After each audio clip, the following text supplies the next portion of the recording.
messieurs, je vous remercie de votre attention et tiens pour commencer à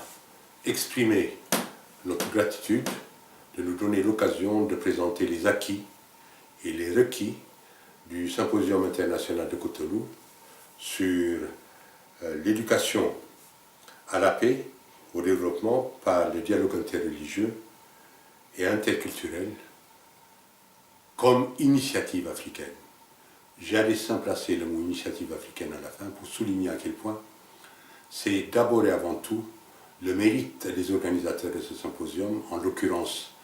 le président de la République du Bénin, les législateurs du Bénin et surtout le professeur Albert Théogéré, l'organisateur principal de ce symposium, qui ont voulu que la voix de l'Afrique s'entende sur un terrain qui est aujourd'hui central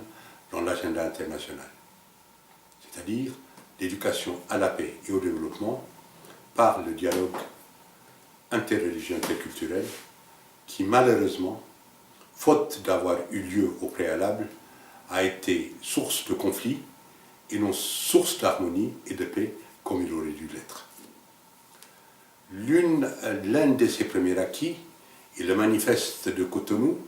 Le manifeste de ce symposium le montre très clairement, c'est de souligner d'abord que l'ensemble des trois religions abrahamiques, universelles, dites universelles, à savoir le christianisme, le judaïsme comme l'islam, ainsi que les religions traditionnelles, sont toutes porteuses de paix, préconisent toute la paix. Mais, force est de constater qu'une petite minorité a tendance à s'accaparer des livres sacrés de chacune de ces religions, des pratiques vécues dans les croyances religieuses traditionnelles, pour en faire un instrument à visée politique, à visée de guerre, de conflit, de terrorisme en un mot. Bref, c'est ce que nous avons pu examiner de près et en profondeur pendant les 3 jours qu'a duré ce symposium, organisé de manière remarquable du 26 au 28 mai à Cotonou. Je dois dire que le fait de voir à ce symposium des représentants des 3 grandes religions du livre, ainsi que celles des religions traditionnelles, venir en grand nombre, qui de la Palestine, d'où sont venus un rabbin, un imam et un prêtre main dans la main, nous montrant qu'au-delà du dialogue, il y a une pratique vécue qui montre que la possibilité de l'entente à leur niveau est possible,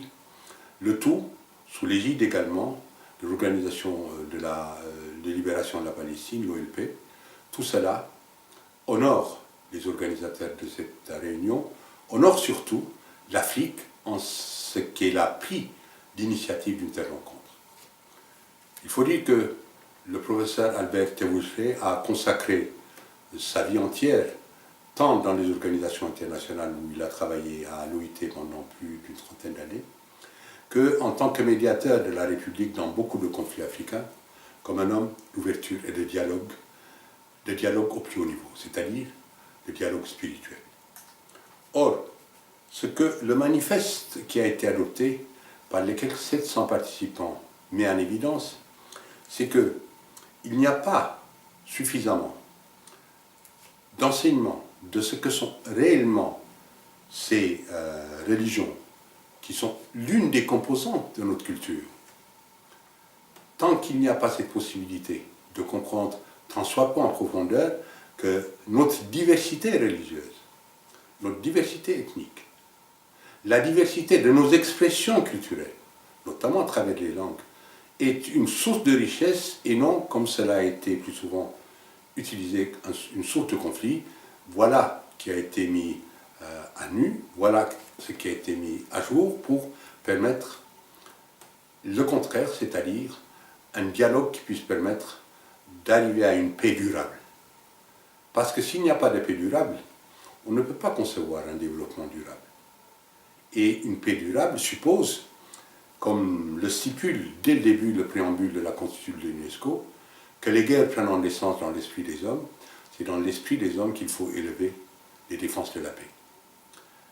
À cet égard, le manifeste met à jour ces éléments-là. Il montre aussi que ce n'est jamais par la critique des armes que l'on puisse avancer sur le chemin du dialogue, mais par l'art de la critique. Ce qui suppose que le dialogue doit être un dialogue franc, transparent et respectueux des institutions à la fois traditionnelles et modernes. Voilà que, à ce symposium, tout ceci a non seulement été mis en évidence, mais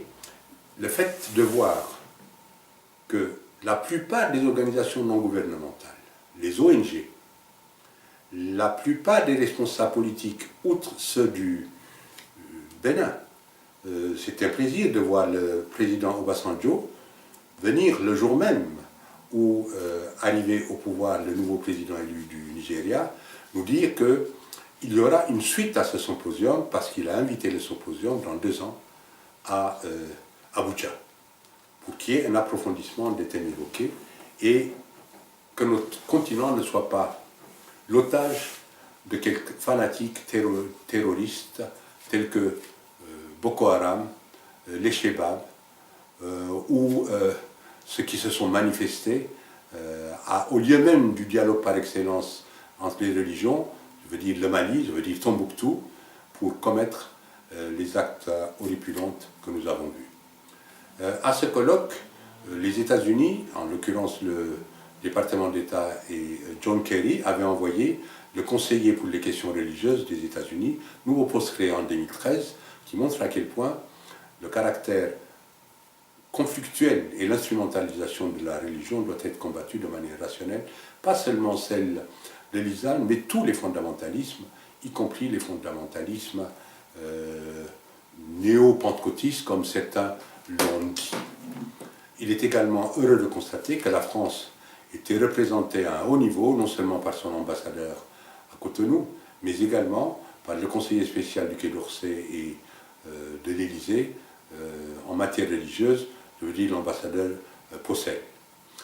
dont l'intervention a été également saluée. Il faut dire aussi que parmi les anciens présidents du Bénin, le fait de voir le président Soglo venir nous tenir les propos qu'il nous a tenus sur les religions traditionnelles africaines nous a confortés. Pour toutes ces raisons, j'ai la profonde conviction pour ma part que ce symposium n'est qu'une manière de commencement, une manière de commencement qui situe le niveau du combat au niveau où il doit être situé, c'est-à-dire au niveau d'un dialogue qui n'a peur de rien tant qu'il s'agit de dialogue, sauf le rejet de ceux qui veulent utiliser les armes pour aller de l'avant. L'occasion m'avait été également donnée, en ce qui me concerne, de parler au nom du directeur général de l'UNESCO, Federico Mayor, de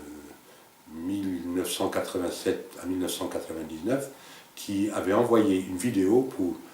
souligner sa solidarité à l'égard des idées que défendait ce symposium. Pour toutes ces raisons, je pense que notre devoir est de populariser et de faire connaître au maximum le contenu du manifeste. Enfin, comment oublier ici, dans cette Assemblée nationale, lieu d'élu, de souligner que les parlementaires du Bénin ont à l'unanimité appuyé ce symposium et sorti une déclaration qui demande à leurs collègues à travers l'Afrique et à travers le monde, à tous les parlementaires, de faire en sorte que les gouvernements, dont dans une démocratie normale qui est finalement la meilleure arme pour opposer nos valeurs par rapport aux terroristes, à ce que ces élus-là, à ce que ces parlements-là s'associent pleinement à cette démarche en votant concrètement, au moment de la loi des finances, les moyens permettant de perpétuer un enseignement en profondeur sur les acquis de ces différentes religions pour en faire un objet de dialogue et non pas les laisser prendre en otage par des fanatiques de tous bords qui peuvent les utiliser dans un destin contraire. Voilà les raisons pour lesquelles je voulais vous dire brièvement, en mon nom, au nom de tous les participants, au nom surtout du président et de l'un de mes amis qui est ici, Jean-Baptiste Tarilimana, qui a participé de manière efficace à cette rencontre, que vous devez vous emparer de ce texte qui est le manifeste, qu'on va vous adresser à chacun. Laissez-nous vos mails et ainsi que la déclaration des parlementaires béninois. Je vous remercie de votre attention. Je m'excuse d'avoir été peut-être un peu long, mais je n'ai pas pu être plus bref. Je vois qu'au fond de la salle, il y a quelqu'un qui aimerait que je dise quelques mots en plus. Je le ferai d'autant plus que je vois de qui il s'agit. Il s'agit d'un collègue de l'Institut Afrique Monde qui est dans la salle et qui me signale que l'Institut Afrique Monde était associé à ce symposium. Et l'Institut Afrique Monde est présidé par une femme africaine, l'ambassadrice de la Côte d'Ivoire auprès de l'UNESCO, je veux dire Denise Houphouët-Boigny. Et je pense que ce colloque aussi, qui a donné une grande place au rôle que doivent jouer la jeunesse et les femmes, tel que l'apparaît dans le manifeste, vous le verrez très bien. Je remercie donc à notre ami qui est au fond de la salle qui m'a sollicité pour que j'ajoute ces quelques mots en plus. Je l'en remercie parce qu'effectivement, la place de l'Institut Afrique Monde, pas seulement en participant à ce symposium, mais en ayant organisé, au lendemain des événements du 11 janvier 2015 à Paris, qui a vu le public français dans sa grande diversité se lever comme un seul homme contre les actes terroristes commis le 7 janvier, jour d'ailleurs du lancement du symposium, aussi étrange que cela puisse paraître, une belle coïncidence. L'Institut Afrique Monde a organisé, sans plus attendre personne, à son initiative africaine, pour dire ce que c'est que la vision de l'Afrique par rapport à la laïcité, à la liberté d'expression, au moment où des journalistes venaient d'être assassinés et où, en réponse, il y a eu malheureusement 40 églises qui avaient brûlé au Niger, dont le président, heureusement, était venu témoigner sa solidarité avec le peuple français le 11 janvier. Nous n'avons donc pas attendu, l'Institut Afrique Monde, d'organiser, pour faire entendre la voix africaine, la voix des Africains sur cet événement qui s'est déroulé ici. Il ne s'agit plus de parler de nous-mêmes, par nous-mêmes, ce qui est excellent, ce qu'il faut faire, mais les Africains se doivent, comme l'a fait admirablement bien ce symposium, et comme nous l'avons fait le 17 février pour exprimer notre solidarité avec le peuple français, pour dire ce qu'est notre vision du monde, pour dire ce qu'est notre condamnation de tous les actes terroristes.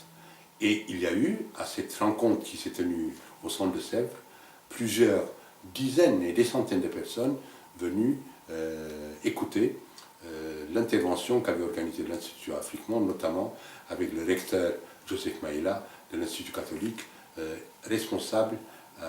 également à un moment donné de l'analyse de la prospective au Quai d'Orsay. Toutes ces personnes étaient en plus, la plupart d'entre eux, présents à Cotonou. Merci de m'avoir permis d'ajouter cela à notre cher ami qui s'est manifesté au fond de la salle.